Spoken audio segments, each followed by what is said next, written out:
এই যুবক, টিকটক করে জীবন কাটাইস না, গুনাহ করিস না। আমার জীবনের মধ্যে এক হতাশা কাজ করতেছে। আজকে আমার এক সফর সঙ্গী দেখা, আমি আগে দেখিনি। কত অনলাইনে সময় দেওয়ার মতো সময় আমাদের নাই। কই হুজুর দেখেন, দুইটা মেয়ে ছাদে গেছে টিকটক করতে। কোথায়? আমারে দেখাইছে আমার এক সাথী, ছাদে গেছে টিকটক করার জন্য। পাশেই ছিল হাই ভোল্টেজের তার। বুঝে নাই যাত্রা বাড়ির ঘটনা। টিকটকের নেশায় পইরা হয়তোবা লাইক পাবে, কমেন্ট পাবে, কিছু ভিউ হবে, কিছু পয়সা পাবে। এই নেশার কারণে নিজের রূপ যৌবন অঙ্গভঙ্গি করে করে কাটসাট ভিডিও বানাইতেছে। একেবারে হাই ভোল্টেজ তারের কাছাকাছি চলে গেছে, ওখান থেকে তার তাকে ধরে বসছে, আগুনে পুইরা তারপরে আওয়াজ হয়েছে, এরপর নিচে পড়ছে। দোনোটা মেয়ে টিকটক করা অবস্থায় মারা গেছে, নাচানাচি করা অবস্থা। নবী বলেছে, তামুতুনা কামা তাহিয়াউনা ওয়া তুহশারুনা কামা তামুতুন। কুকুরেরও মরণ হয়, শুকুরেরও মরণ হয়, হাইওয়ানেরও মরণ হয়, জানোয়ারেরও মরণ হয়। ওই যে আপনারা একজন শিল্পীর কথা শুনছেন, এক সেকেন্ডের নাই ভরসা, শুনছেন নি? এই শিল্পী কিন্তু এই গানটা যখন গাইতেছিল, এক সেকেন্ডের নাই ভরসা, কিছুক্ষণ পরে মঞ্চ থেকে এই গান গাওয়া অবস্থায় গড়ায় পড়ে গেছে। আজরাইল কিন্তু তোরে সময় দিবে না, আজরাইল তোরে সময় দিবে না যে টিকটকটা কইরা এরপরে আয় কবরে, গুনাহটা কইরা কবরে আয়, আল্লাহ সময় দিবে না। মদ পান করছে, মদ পান করা অবস্থায় মারা গেছে, এমন কপাল পরা বাংলাদেশে আছে না নাই? একটু মাল বেশি খেয়াল আইছে আর কি। ভাটির দেশের মানুষ আমি, ভাটির দেশেই ঘর, উজান দেশের কেউ নাই রে ভাই, সবাই আমার পর। কাজের জন্য আসলাম আমি উজান দেশের গাঁও, বকুল গাঙের প্রথম তীরে বান্দিয়া থুইয়া নাও। তোমার নাও কিন্তু এই মসজিদের গেটে বান্দা খাটিয়া আছে না নাই? মরা লাশের খাটিয়া কিন্তু মসজিদের বারান্দায় রাখাস। এই নৌকা কিন্তু অপেক্ষা করতেছে, গাড়ি রেডি, বর রেডি, গাড়ি রেডি, বর রেডি, বধূ রেডি। বলেন তো তারে গাড়িতে উঠাই তার কতক্ষণ লাগবে? সকাল আসছে অথবা বিকাল বেলায় গাড়িতে উঠায় ফেলবে। দুনিয়া কিন্তু টিকটকের জায়গা না। আল্লাহ তাআলা বলেন, ওয়ামাল হায়াতুদ দুনিয়া ইল্লা মাতাউল গুরুর। দুনিয়া ধোকার সামান। নগদ কিছু ইনকাম পাইছো, এই জন্য টিকটক আরম্ভ করে দিছো, ঠিক না বেটা? এখন একদল আছে দেখবেন টিকটকের ব্যবসা শুরু করছে। পুরুষরা যা করে নারীরা তার চাইতে দ্বিগুণ করে। কাট কাট ভিডিও কইরা, ছোট ছোট ভিডিও ক্লিপ কইরা বা ছাড়তেছে, আর খালি কিছু কপাল পরে আছে, খালি ঠেলতেই থাকে। আর এটা এমন এক জাদু, আপনার এমন এক নেশা, মদের নেশা। আর কি নেশা? ওই যে কাকাই কইছে বড়রা, মদের চাইতে এই নেশায় কি আরো বেশি। কি যে মোবাইলের মধ্যে ঢুকছে, খালি ঠেলতেছে আর দেখতেছে। ওয়ামাল হায়াতুদ দুনিয়া ইল্লা মাতাউল গুরুর। এটা হলো দোকার সামানা। বাজারে গেছো, বাজার করার জন্য সাপের খেলা দেখা বেলকিতে পড়ে গেছো। বানরের খেলা, কই বাইরে যা, বাইরে যা। সাপুরিয়া ডাক দিছে, এই বাইরে যা, বাইরে যা। তুমি মনে করছো এখানে না জানি ভিতরে কি আছে, দাঁড়ায় রয়েছে। আসলে কিছু আছে না, ধোকা। বেশিরভাগই কি হয়, ধোকা। এই বাচ্চারা বসো বসো বসো, বসো, এই বাইরে যা, খবরদার দাঁড়াইস না, এই সমস্যা হয়ে যাবো, এটা থাকবো না, ওটা থাকবো না। ভেলকির মধ্যে পড়ে যায়। আল্লাহ তাআলা বলে, গোলাম, এই দুনিয়া কিন্তু ধোকার সামানা। বেলা যখন ডুইবা যাবে, বুড়া যখন হয়ে যাবে, দেখবি চোখে দেখোস না, কোমর সোজা করতে পারোস না, এখন আর দাঁড়াইতে পারোস না, নামাজ পড়ার সময় নাই। তখন শত আফসোস করলে কোনো কাজে আসবে না। এই জন্য জীবন থাকতে, বেলা থাকতে বাবা কামাই করার দরকার আছে না নাই? ভাটির দেশের মানুষ আমি, ভাটির দেশেই ঘর, উজান দেশের কেউ নাই রে ভাই, সবাই আমার পর। বলেন তো, দেশের সবাই আপন না পর? যদি আপন হইতো তাহলে স্ত্রী কেন কবরে যায় না? আপনার বিবি কবরে চলে গেল, কেন কবরে যান না? অথচ রাতের বেলায় আপনি গেছেন ওয়াজ শুনতে, বিবি খালি ফোন দেয়, আসো তাড়াতাড়ি আসো, একা একা ভয় লাগে। আছে না নাই? বেশি রাত করো না, বেশি রাত করো না, আমার ভয় লাগে, একা একা থাকতে পারি না। নামাজ পড়তে কয় ঘরে বসেই পড়ো, মসজিদে যাইবা কিল্লিগা? ফজরের নামাজ পড়তে যাইও না, আমার ভয় হয়। ফজরের নামাজ পড়তে স্বামীরে মসজিদে যাইতে দেয় না। স্বামী কয় 3 দিন সময় দিয়ে আসে আল্লাহর রাস্তায়, কয় যাইও না, আমার ভয় লাগে। আমি ডাক দিয়া বলি, মা গো, আজকে স্বামীর আল্লাহর রাস্তায় যেতে দিলা না, ফজরে যেতে দিলা না, মাগরিবেও দিলা না, এশাতেও দিলা না, মাহফিল শুনতে দিলা না, ফোন কইরা তারে প্যারা দিয়া দিয়া বাড়ি নিয়ে গেলা। ও মা, কালকে যদি মরে যাও বলো তোমার সাথে কি তোমার স্বামী যাবেনি? এই দুনিয়াতে তুমি যতই করো আমার আমার, চোখ বুঝেই দেখো লাগবে তোমার শুধু যে আধার। যাদের প্রেমেতে তুমি গো আজ হলে দিওয়ানা, এরা জেনে নাও কেউ কবরের সাথী হবে না। কেউ বুঝা তোমার নিবে না সেই হাসর ময়দানে, কেউ বুঝা তোমার নিবে না সেই হাসর ময়দানে।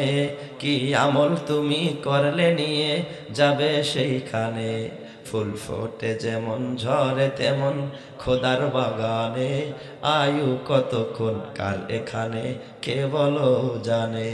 তাই থাকতে সময় নাও বুঝে ভাই জীবনের মানে, সব আছে লেখা দেখে না ওই আয়াত কোরআনে, সব আছে লেখা দেখে না ওই আয়াত কোরআনে। এই দালান কোঠা গাড়ি বাড়ি সব পরে রবে, এই সব কবরে নিয়ে গেছে কে বলো কবে। এই মহল কোঠা সোনা দানা সব পরে রবে, এই সব কবরে নিয়ে গেছে কে বলো কবে। 2 গজ জমি কয়েক গজের ওই সাদা কাফন, শুধু এইটুকুতেই হবে তোমার জেনে নাও দাফন। যা পুঁজি তোমার এখনো তার বুঝলে না মানে, সব আছে লেখা দেখে না ওই আয়াত কোরআনে। ফুল ফোটে যেমন ঝরে তেমন খোদার বাগানে, আয়ু কতক্ষণ কার এখানে কে বলো জানে। আল্লাহ তুমি কবুল করো, জোরে কানা আমিন। এই যুবক, টিকটক করে জীবন কাটাইস না, গুনাহ করিস না। আমার জীবনের মধ্যে এক হতাশা কাজ করতেছে। আজকে আমার এক সফর সঙ্গী দেখা, আমি আগে দেখিনি। কত অনলাইনে সময় দেওয়ার মতো সময় আমাদের নাই। কই হুজুর দেখেন 2টা মেয়ে ছাদে গেছে টিকটক করতে। কোথায়? আমারে দেখাইছে আমার এক সাথী, ছাদে গেছে টিকটক করার জন্য। পাশেই ছিল হাই ভোল্টেজের তার। বুঝে নাই যাত্রাবাড়ির ঘটনা। টিকটকের নেশায় পইরা হয়তোবা লাইক পাবে, কমেন্ট পাবে, কিছু ভিউ হবে, কিছু পয়সা পাবে। এই নেশার কারণে নিজের রূপ যৌবন অঙ্গভঙ্গি করে করে কাটসাট ভিডিও বানাইতেছে। একেবারে হাই ভোল্টেজ তারের কাছাকাছি চলে গেছে, ওখান থেকে তার তাকে ধরে বসছে, আগুনে পুইরা তারপরে আওয়াজ হয়েছে, এরপর নিচে পড়ছে। দোনোটা মেয়ে টিকটক করা অবস্থায় মারা গেছে, নাচানাচি করা অবস্থা। নবী বলেছে, তামুতুনা কামা তাহিয়াউনা ওয়া তুহশারুনা কামা তামুতুন। কুকুরেরও মরণ হয়, শুকুরেরও মরণ হয়, হাইওয়ানেরও মরণ হয়, জানোয়ারেরও মরণ হয়। ওই যে আপনারা একজন শিল্পীর কথা শুনছেন, 1 সেকেন্ডের নাই ভরসা, শুনছেন নি? এই শিল্পী কিন্তু এই গানটা যখন গাইতেছিল 1 সেকেন্ডের নাই ভরসা, কিছুক্ষণ পরে মঞ্চ থেকে এই গান গাওয়া অবস্থায় গড়ায় পড়ে গেছে। আজরাইল কিন্তু তোরে সময় দিবে না, আজরাইল তোরে সময় দিবে না যে টিকটকটা কইরা এরপরে আয় কবরে, গুনাহটা কইরা কবরে আয়, আল্লাহ সময় দিবে না। মদ পান করছে, মদ পান করা অবস্থায় মারা গেছে, এমন কপাল পরা বাংলাদেশে আছে না নাই? একটু মাল বেশি খেয়াল হয়েছে আর কি। ভাটির দেশের মানুষ আমি, ভাটির দেশেই ঘর, উজান দেশের কেউ নাই রে ভাই, সবাই আমার পর। কাজের জন্য আসলাম আমি উজান দেশের গাঁও, ও কুলগাঙের প্রথম তীরে বান্দিয়া থইয়া নাও। তোমার নাও কিন্তু এই মসজিদের গেটে বান্দা খাটিয়া আছে না নাই? মরা লাশের খাটিয়া কিন্তু মসজিদের বারান্দায় রাখা আছে। এই নৌকা কিন্তু অপেক্ষা করতেছে। গাড়ি রেডি, বর রেডি, গাড়ি রেডি, বর রেডি, বধূ রেডি। বলেন তো তারে গাড়িতে উঠাই তার কতক্ষণ লাগবে? সকাল আর অথবা বিকাল বেলায় গাড়িতে উঠায় ফেলবে। জন্মের সময় তোমার আজান হয়ে গেছে, ডান কানে আজান, বাম কানে ইকামত। এখন শুধুমাত্র ইমাম সাহেব আল্লাহু আকবার বলে আর দাঁড়াইতে দেরি। সুবহানাকা আল্লাহুম্মা বিহামদিকা ওয়া তাবারাকা ইসমুকা ওয়া জাল্লা সানাউকা ওয়া লা ইলাহা গায়রুক। শুধু জানাজার নিয়তটা বাইন্দা সানাটা পড়তে তোমার দেরি আছে। কাজের জন্য আসলাম আমি, এখানে কিন্তু কাজের জন্য আসছি। এ আমার বাবা, টিকটক করার জন্য কিন্তু আল্লাহ আমারে পাঠায় নাই। দুনিয়ার গান বাজনা, রং তামাশার খেলাধুলার জন্য আল্লাহ পাঠায় নাই। উল্টা পাল্টা সময়টা কাটানোর জন্য আল্লাহ পাঠায় নাই। আল্লাহ পাঠাইছে আখিরাতের সামান জোগাড় করার জন্য, আল্লাহর গোলামি করার জন্য। কথা ঠিক কিনা? কাজের জন্য আসলাম আমি উজান দেশের গাঁও, অকুল গাঙের প্রথম তীরে বান্দিয়া থইয়া নাও।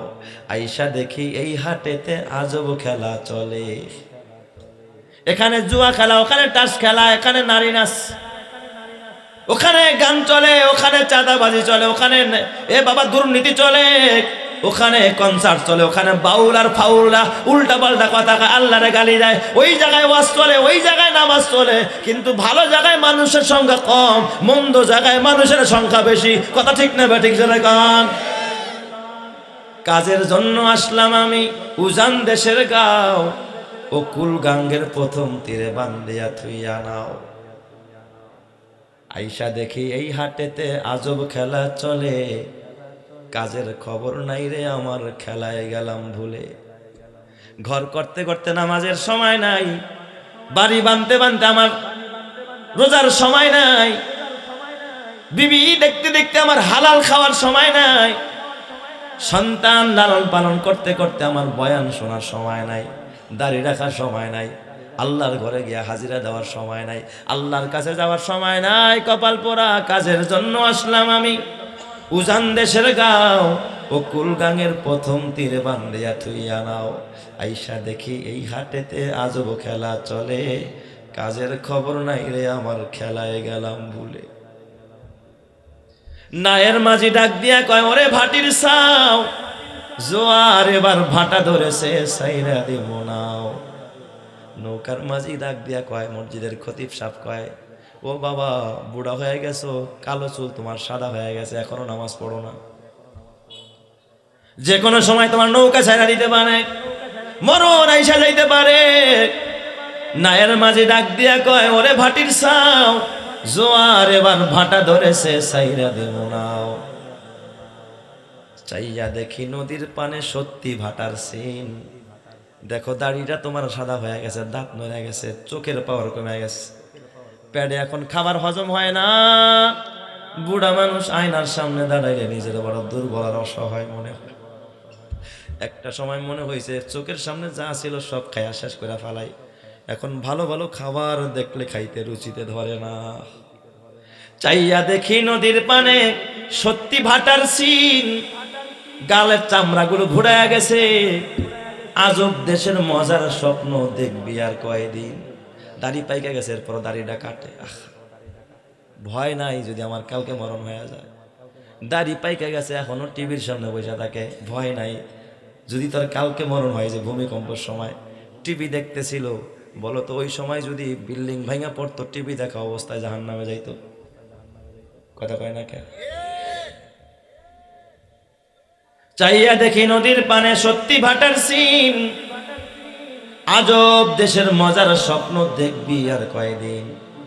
বাড়ি যাওয়ার সময় হয়েছে, নাইকো বেশি দেরি, সময় আমার শেষ হয়ে যায়, নাইকো পারের খড়ি। জীবনটা শেষ করলে চোখটা বন্ধ করে দেখো নামাজও পুরাপুরি পড়ো নাই। জীবনে কত নামাজ তোমার ছুটেছে, ফজর পড়ো নাই, এশা পড়ো নাই, বালাই খাওয়ার পরে কত নামাজ তোমার হেলায় খেলায় চলে গেছে। আল্লাহ যদি কিয়ামতে জিগায়, গোলাম কি আমল নিয়ে আসছস, বলতে পারবে না যে আল্লাহ নামাজ নিয়ে আইছি, কারণ সারা জীবন তো তোমার আর কি নাই নামাজ নাই। বলতে পারবে না আল্লাহ রোজা নিয়ে আইছি, কারণ সারা জীবন রোজা রাখো নাই। কি নিয়ে যাইবা কবরে আমার বাবা? হাতে পায়ে ধরে বলে যায় আল্লাহ তাআলা জান্নাত বানাইছে তোমার আমার জন্য। গুনাহ নিয়ে গেলে জান্নাতে যাওয়া যাবে না। ঈমান নিয়ে কবরে যাও, আমল নিয়ে কবরে যাও। আল্লাহ তাআলা বলে ইন্নাল্লাযীনা আমানু ওয়া আমিলুস সালিহাত কানাত লাহুম জান্নাতুল ফিরদাউসি নুজুলা। ঈমান আর আমল নিয়ে কবরে যাও, ঈমানের টিকিট লাগাও, এ বাবা আমলের ভিসা লাগাও। তারপরে রমজানের আল্লাহর রাসূলের তরিকার এ বাবা পাসপোর্টটা লাগায়া দাও। কসম আল্লাহ, কবরে শুইতে দেরি হবে, প্রশ্ন হবে মার রব্বুকা, তুমি বলবা রব্বি আল্লাহ। প্রশ্ন হবে ওমা দীনুকা, বলবা দীনি আল ইসলাম। প্রশ্ন হবে ওমান নবিয়ুকা, তুমি বলবা নবী মুহাম্মদুর রাসূলুল্লাহ। আল্লাহর নবী হলো আমার নবী। আল্লাহ তাআলার পক্ষ থেকে আদেশ হবে আফরিসুহু মিনাল জান্নাহ, এই লোকটার কবরে জান্নাতের বিছানা বিছায়া দাও।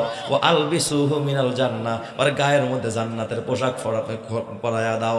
এরপর ওয়াফতাহু লাহু বাবান ইলাল জান্নাহ, জান্নাতের সাথে কবরের সাথে একটা যোগাযোগ করে দাও। জান্নাতের নিয়ামত কবরে বৈশা বৈশা ভোগ করতে থাকবে। চিৎকার মেরে কন্না আল্লাহু আকবার, আর জোরে কন্না আল্লাহু আকবার।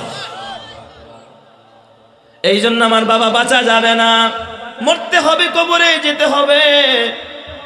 আনন্দ যদি করতে হয়, টিকটক যদি করতে হয়, জান্নাতে গিয়েই করো, সমস্যা কি? জান্নাত আল্লাহ টিকটক করতে দিব ইনশাআল্লাহ। এ যুবক ভাই, জান্নাত একটা বাজার আছে, বাজার সুকে তুবা। সুকে তুবা নামে একটা বৃক্ষ আছে, একটা বাজার আছে। ওই বাজারের মধ্যে আনন্দের মেলা বসবে। ওই জায়গার ভিতরে বাবা আনন্দের মেলা বসবে। সুবহানাল্লাহ বলতে ইচ্ছা হয় না। ওই জায়গার মধ্যে গান বাজনা হবে। কি হবে? কয় হুজুর, দুনিয়াতে দিয়ে আপনারা গান বাজনার বিরুদ্ধে কথা কন, আবুল সরকারের বিরুদ্ধে কথা কন, বাউল নামের ফাউলদের বিরুদ্ধে কথা কন, তাহলে জান্নাতে কেন আল্লাহ তাআলা গান বাজনা বাজাইতে দিবে? বুঝার দরকার আছে না নাই? এখানে না যায় কন, তাহলে ওটা কেন আল্লাহ তাআলা জান্নাতে দিবে? বুঝার দরকার আছে না নাই? আরে বাবা, দুনিয়ার মধ্যে ঢোল পিড়ে তোরা বাজনা বাজাস, তবলা বাজাস, জান্নাতের মধ্যে কোনো ঢোল মোল থাকবে না, কোনো তবলা মাবলা থাকবে না। একটা সুকে তুবাস মানে যেই জায়গার ভিতরে আনন্দ হবে। যেমন আমাদের বাংলাদেশে বিভিন্ন স্পটে বিভিন্ন সময় মেলা হয়, বিভিন্ন আনন্দ প্রমোদ হয়, হয় কি হয় না? জান্নাতের ভিতরে একটা নির্দিষ্ট জায়গা আছে, যার নাম হলো সুকে তুবা। একটা বৃক্ষ আছে, তুবা বৃক্ষ। এই বৃক্ষটা এত বড়, এত বড়, আল্লাহর নবী বলেন এই তুবা নামক বৃক্ষের নিচ দিয়া একটা তেজস্বী ঘোড়া, দ্রুতগামী একটা অশ্বরোহী যদি 500 বছর পর্যন্ত দৌড়ায়, গাছের এক মাথা থেকে আরেক মাথা দৌড়ায় শেষ করতে পারবে না। চিৎকার মেরে কন্না আল্লাহু আকবার, আর জোরে কন্না আল্লাহু আকবার। বেহেশতে আজা কে আজারে নবাসাদ, কাছে রাবা কাছে কারে নবাসাদ। এত সুন্দর হবে আল্লাহর জান্নাত। ওই তুবা বৃক্ষের নিচে সপ্তাহে জুমার দিন আনন্দের আসর বসবে। সুবহানাল্লাহ জোরে কর সবাই। কিসের আসর বসবে? আনন্দের আসর বসবে। বাজনা বাজাবে। কিসের বাজনা জানেননি? কয় ওই জান্নাতীদের জন্য আল্লাহ তাআলা একটা মৃদু মৃদু বাতাস চালু করে দিবে, বাতাস। আর ওই গাছের পাতাগুলো এমন সিস্টেমে থাকবে, দেখবেন অনেক সময় ফরফরা বাতাস আসলে গাছের পাতা পুন পুন পুন পুন একটা আওয়াজ হয় না? বাতাস যখন প্রবল বেগে আসে, ছিদ্র দিয়া বাতাস ঢুকলে এটা কেমন যেন কিসের মতো হয়? আওয়াজ হয়। আপনারা নলের বাঁশিতে যে বাজান, এই বাঁশি বাজাইতে গেলে দেখবেন বাতাস দেয়, ভিতরে কি দেয়? ফু দেয় না? ফু দিলে এই বাঁশির মধ্যে বাইজা ওঠে, বাজে না? ফু না দিলে বাজবো? নলের বাঁশি বাজাইতে হলে কি দিতে হয়? ফু দিতে হয়। ফু দিলে বাঁশি বাইজা ওঠে। এরপর হাত নাড়ান, আঙ্গুল যেমনি নাড়াইবেন তেমনি বাঁশি বাজতে থাকে। ওই তুবা বৃক্ষের পাশ দিয়ে আল্লাহ তাআলা মৃদু বাতাস চালু করে দিবে। এত সুন্দর বাতাস, বাতাসের ভিতরে সুঘ্রাণ, ঠান্ডাও লাগবে না, শীত করবো না। এই যে এই বাজারের মতো এত শীতে কাজু মাজু হয়ে বসবে না। হ্যাঁ, দেখছেন নি বেচারা কত জড়ো সড়ো হয়ে বসছে, মনে হয় শীতের কাপড় নাই। আমার তো মনে হয় চাদর টাদর থাকলে একটা ওনার আমি দিয়ে যাইতাম, এখন আমার ব্যাগের মধ্যে মনে হয় নাই। হ্যাঁ, আল্লাহ তুমি কবুল করো, জোরে কানা আমিন। এই সুকে তুবা এত সুন্দর মিঠি বাতাস, শুধু আরাম লাগবে, আরাম। এই বাতাস পায়া মানুষগুলো বিমোহিত হয়ে যাবে, কি যে এক বাসনা আর গ্রান, মানুষগুলো আনন্দে আত্মহারা হয়ে যাবে। আল্লাহু আকবার জোরে কোন সবাই।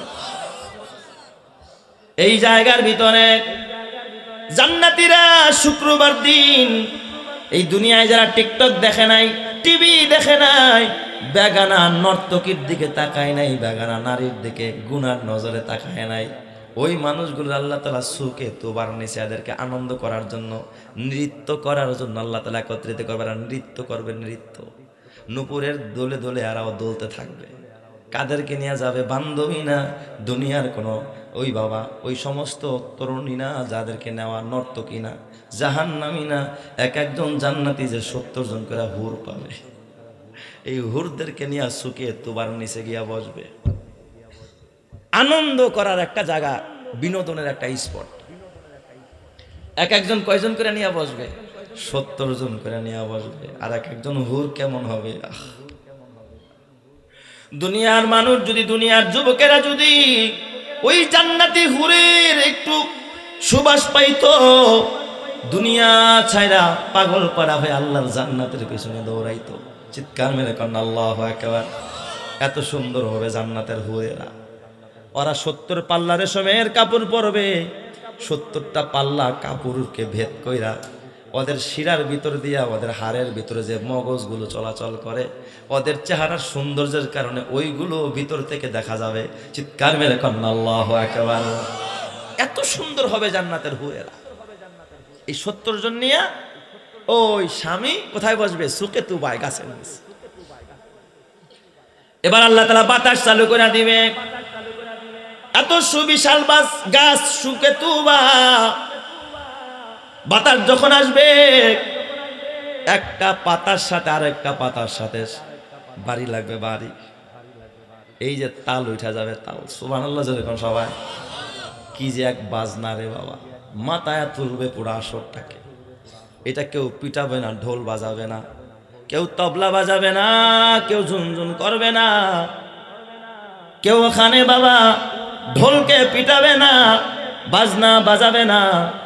ওই বাতাসের কারণে গাছের পাতা একটার সাথে আর একটা লাইগা একটা গুঞ্জন আর একটা সুন্দর, মৃদু সুন্দর একটা আওয়াজ আসবে, যেটার কারণে কানও বয়রা হবে না, বিকট আওয়াজও নয়, কষ্ট হবে না।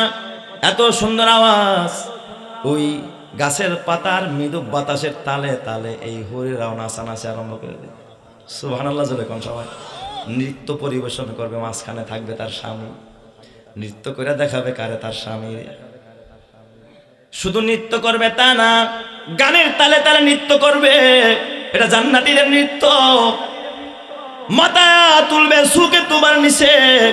ওরা যে গানটা গাবে, বুখারী শরীফের মধ্যে ইমামে বুখারী রহমাতুল্লাহ আলাইহি ওই গানটার নকল করছে। কি গানটা তারা গাবে? গাছের পাতার তালে তালে, জান্নাতের বাতাসের তালে তালে সুকে তোমার নিচে ওই নৃত্য করতে থাকবে জান্নাতের হুরেরা, জান্নাতের গেলমানেরা। ওই জান্নাতি মানুষগুলো নাচতে থাকবে, আনন্দের দুল দুলতে থাকবে। তখন ওই জান্নাতের হুরেরা গান গাইতে থাকবে, নাহনুল খালিদাতু ফালা নাবিদু, নাহনুল খালিদাতু ফালা নাবিদু, ওয়া নাহনুন নাইমাতু ফালা নাবাসু, নাহনুর রাজিয়াতু ফালা নাসখাতু, তুবা লিমান কানা লানা ওয়া কুন্না লাহু।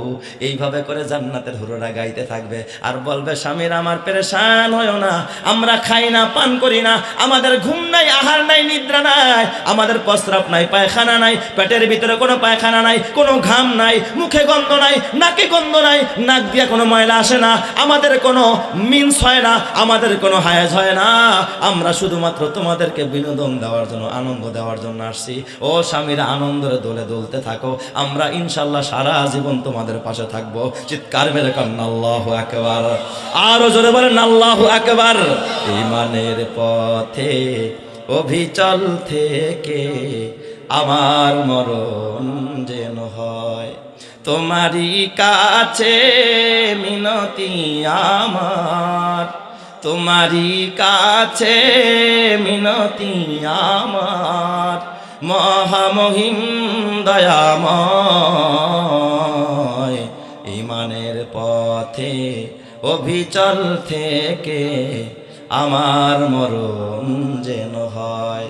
প্রতিদিন মিথ্যের মুখোমুখি হয়, বেদিন ফাসেকেরা করে হইচই, আজাজিল এসে গোমরাহি সুর গানে করে তুলে মোহময়। ইমানের পথে অবিচল থেকে আমার মরণ যেন হয়।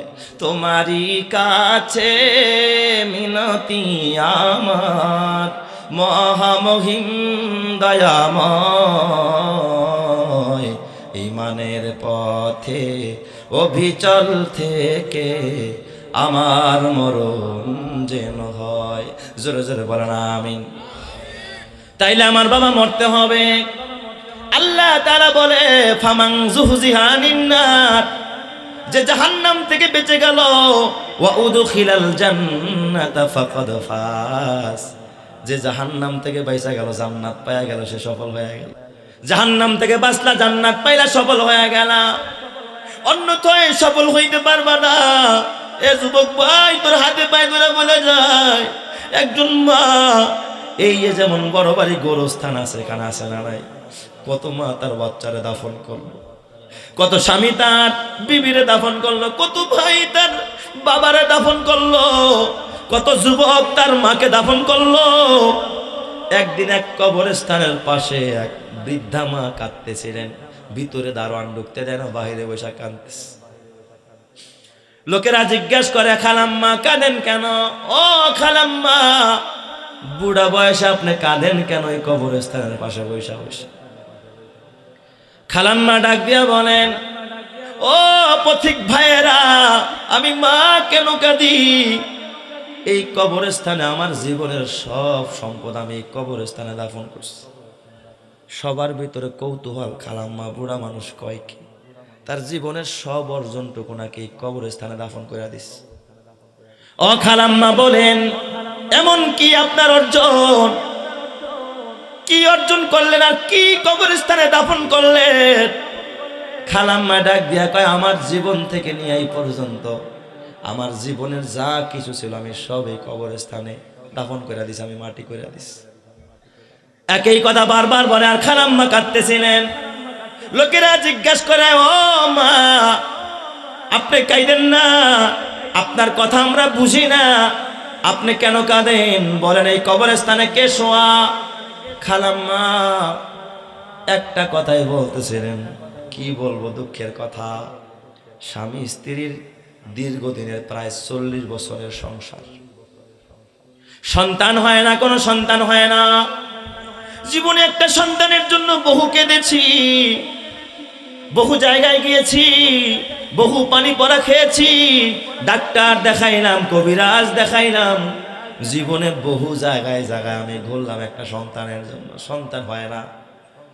সর্বশেষ আল্লাহর কাছে কাঁদলাম, আল্লাহকে ডেকে বললাম, আল্লাহ, তুমি তোমার পয়গম্বর ইব্রাহিম রে সন্তান দিছো বুড়া কালে, তুমি তোমার পয়গম্বর হযরতে জাকারিয়াকে সন্তান দিছো 120 বছর বয়সে।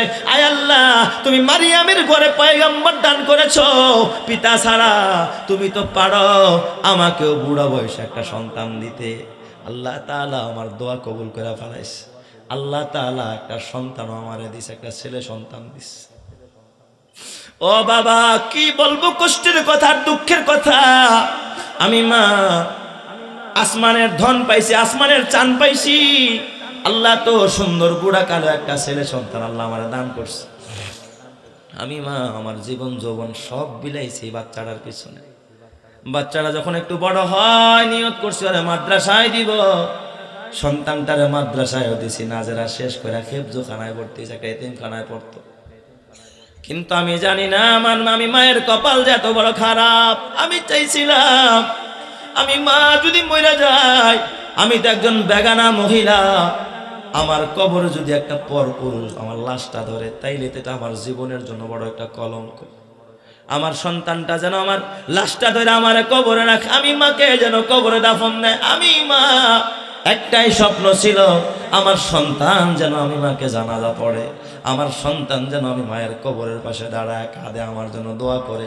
এই জন্য হাফেজ বানাইতে চাইছিলাম। কিন্তু বাবা রে, সন্তানটা মাদ্রাসায় দিলাম, সত্যি কোরআন পড়া আরম্ভ করলো, নাজেরা শেষ করলো, হেফজখানায় উঠলো, হেফজ শেষ করতে পারে নাই। আমার সন্তান একদিন রাতের বেলায়, বলে রাতের বেলায় বের হয়েছে। ওইখানে বের হওয়ার পরে শুনেছি হুজুররা বলছে মাঝে মাঝে নাকি জিনেরা ডিস্টার্ব করতো। আমার সন্তানটাকে পাশে একটা গাড়ার মধ্যে সকালবেলা ওই জায়গায় আমার সন্তানটারে মৃত্যু পাওয়া গেছে। আমার সন্তান, আমার স্বপ্ন এই কবরস্থানের মধ্যে মাটি দাও। হুজুর, আমার জীবনে আল্লাহর কাছে আর কিছু চাওয়া ছিল না, একটা মাত্র সন্তান, এটা আল্লাহ তারা নিয়ে গেল। আল্লাহ যে এইভাবে নিয়ে যাবে ভাবতেও পারি নাই। আমি মা হাফেজের মা হইতে পারলাম না, আমি মা একজন হাফেজের খেদমত করতে পারলাম না। কিয়ামতের ময়দানে আমি মা কি নিয়ে আল্লাহর আদালতে দাঁড়াবো, এই জন্য আমি মা এখানে কাঁদতেছি, অন্য কোনো জায়গায় নাই আমার কাদা। রে যুবক ভাই, এই জন্য মরার আগে একটা হাফেজের বাবা হয়ে কবরে যাও। ও মায়েরা, হাফেজের মা হয়ে কবরে যাও, আলেমের বাবা হয়ে কবরে যাও। কাদার মতো লোক থাকবে, দোয়া করার মতো লোক থাকবে, তোমার কপাল খুলে যাবে। এই কবরবাসীর কপাল ভালো, কারণ এখানে গোরস্থানের পাশে মাদ্রাসা হয়েছে। যদি মাদ্রাসা না হয় স্কুল হইতো, এই জায়গার মধ্যে গুনাহ করতো ছেলে মেয়েরা। ঠিক না ব্যাটিক?